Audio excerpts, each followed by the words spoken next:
Manhero yakanaka mhuri yeZimbabwe. Lingabe lichona njani imhuri yeZimbabwe. Good evening Zimbabwe. Regai titange kuremekedza ma commanders revolution from the top wamunoona ma platforms wamwe wamusingaoni to the bottom.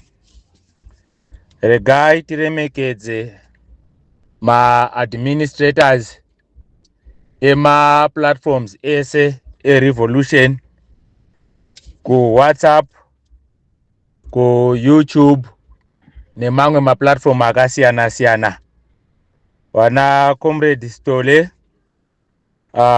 comrade Baba Mapengo, nevamwe wana comrade Maronge,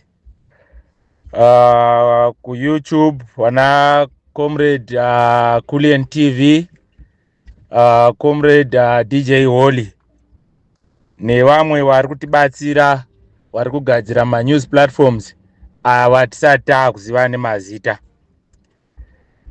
Revolution is an uprising. Chimurenga umuvukela. Haiuyi nguva dzese, asi kana mass yasara isina option, we will be left with no other option. Tinoita ma elections vano birira, follow each and every democratic process. They use all their tricks to rig the people's mandate and to divert the people's agenda. Saka tinosara tese ta mukona, asi we have one more option inouya without failure, which is a revolution. Signal yakauya nezuro from Commander Geza inoti one Zimbabwe, one revolution, one command. Ndo saka maona all progressive forces waungana pano to fight together and destroy the enemy. Fast forward, vazhinji mungada kuziva kuti sei tiri pano. Revolution haisi yemunhu umwe kana kuti ma individuals. Ukabata basa zvisina kujeka semutungamiri, command ye revolution inotora nguva yekuita ma investigations, and there are no sacred cows, including myself. Ndo saka makaona command yata comrade Sarwak tine ongororo yatiri kuda kuita pakubatwa kwebasa, then kana tane proper report tozobatirana tiri pamwe.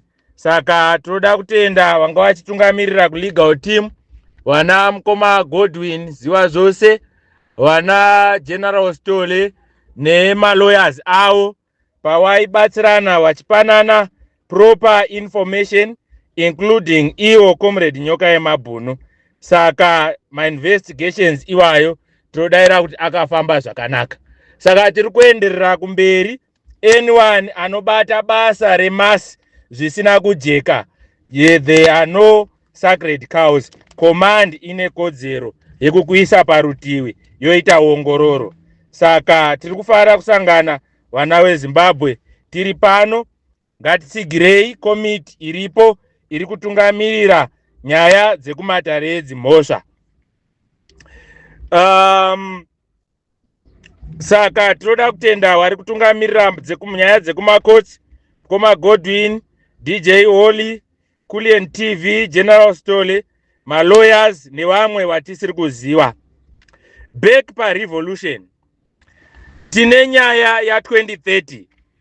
Vamwe vanoti inyaya yeZanu PF. Hazvisirizo. Zvigananda cannot invest millions just to push factional fights, just to push factionalism. Hakuna zvinhu zvakadaro. They have a bigger plan of state capture, but they want to use the ZANU-PF platform whilst hiding from the mass when abusing the constitution of the people at the same time. Saka gore rino wanyangira yaona, we are not going to tolerate that. So they want to invest so that they get 2 more years of looting. Izvozvo tinoti pasinazo miswai.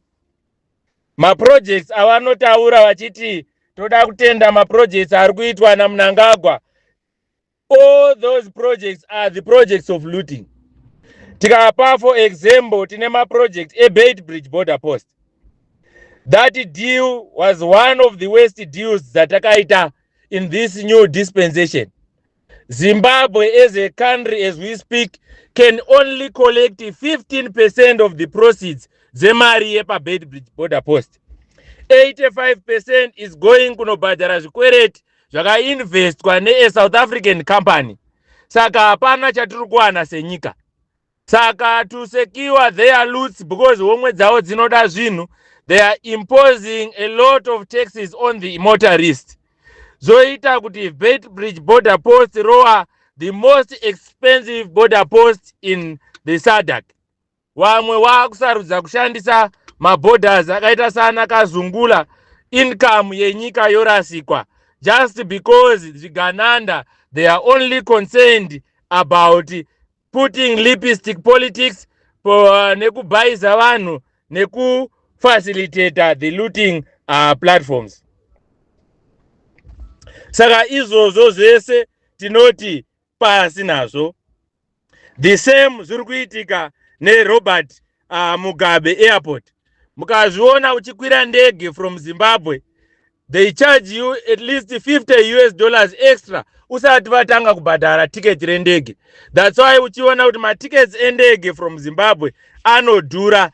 Dhimwe mari atiri kubatirwa is going to repay zvikwereti zvavakaita vachida kuti bhaiza kuti they are doing these projects using their pockets, but us as the citizens, this taakuita suffering services, they are now becoming more expensive.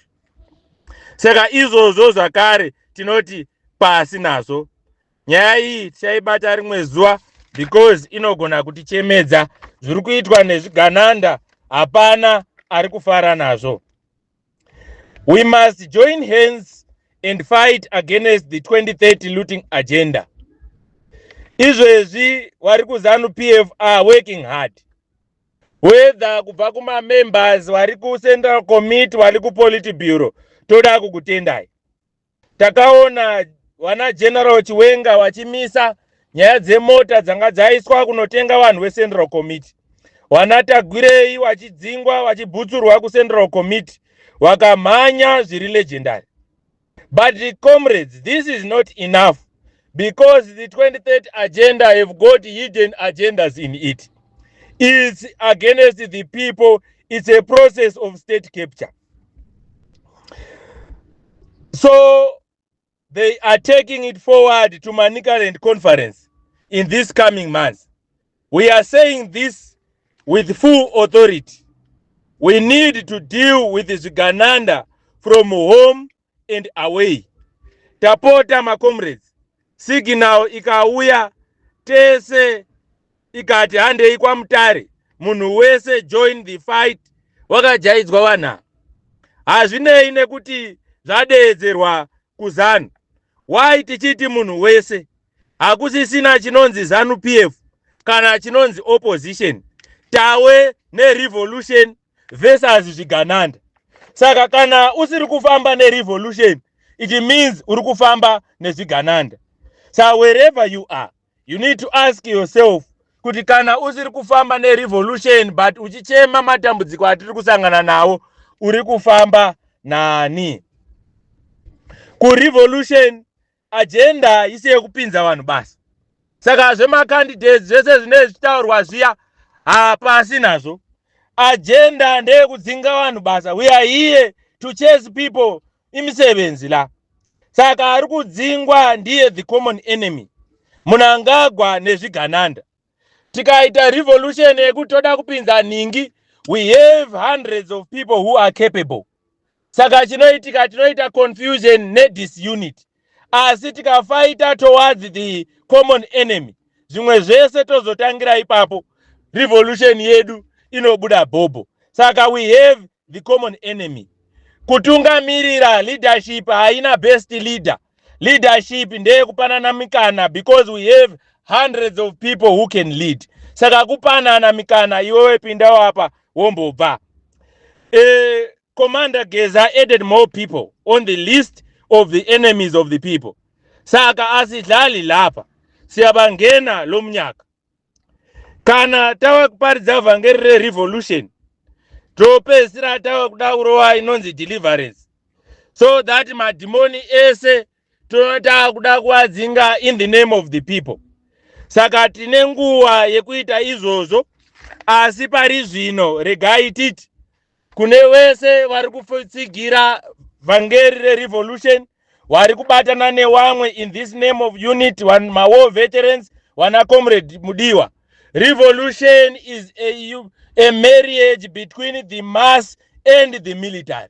Ndo saka muri kuona tiri kubatana na comrade Geza representing the war veterans and the military cadres, and us here the commanders where my revolutionary platforms kwese kwatinenge tiri, whether ku opposition or ku ruling, tisu tinogadzira inonzi revolution. Muchato wedu tikabatana takadaro unobudirira. Saka wese vari kufamba nerevolution, receive your revolutionary blessings in the name of the people. Pamberi nerevolution, pamberi neunit of purpose, pasi nezvigananda. Lomnyaka siyabangena. Tinotenda.